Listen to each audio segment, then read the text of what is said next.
français. Donc, il faut à un moment donné en prendre. Il y en a encore qui pensent que c'est ça qui est une corporation des journalistes.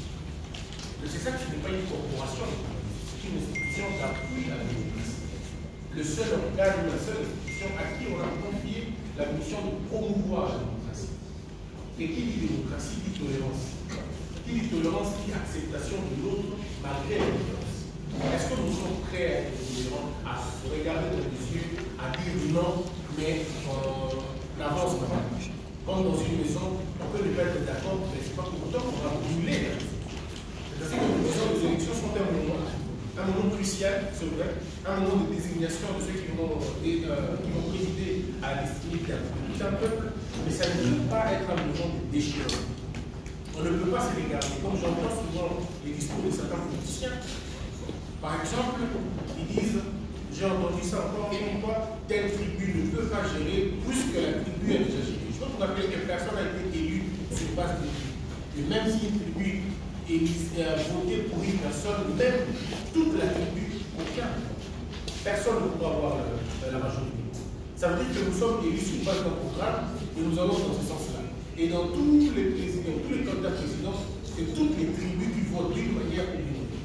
C'est pourquoi vous avez vu que nous avons condamné fermement le propos imprudent, désastreux du gouverneur Petersen, qui a dit qu'il fallait que les gens rentrent chez eux et qu'on ne puisse pas voter ceux qui veulent aller avoir des voix, qu'ils aillent chercher ailleurs, parce que là, c'est le point de Tshisekedi. Ce qui est totalement faux, totalement imprudent, totalement irresponsable.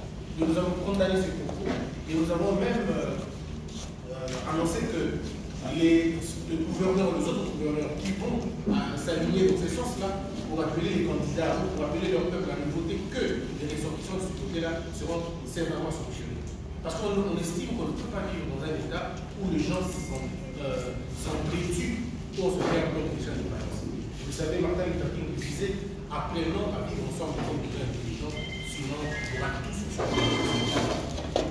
La grande question aujourd'hui, c'est que c'est ça, non seulement que nous protégeons la culture de notre pays, pour éviter qu'on vive dans l'exil culturel, mais nous sécurisons dans une certaine mesure la cohésion nationale.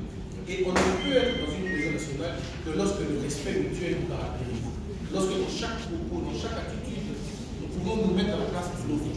C'est pourquoi le propos clivant, le propos de déchirement, le discours de haine, les attaques personnelles, les implications dommageables, nous n'aurons pas de discussion.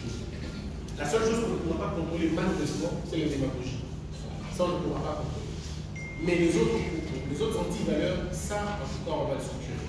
Donc voilà pourquoi nous avons invité les politiciens, les acteurs, les représentants des acteurs politiques, les politiciens, mais aussi les patrons des médias, afin de dire, je ne vois pas quel est le média qui va accepter d'avoir le CESAC sur son dos.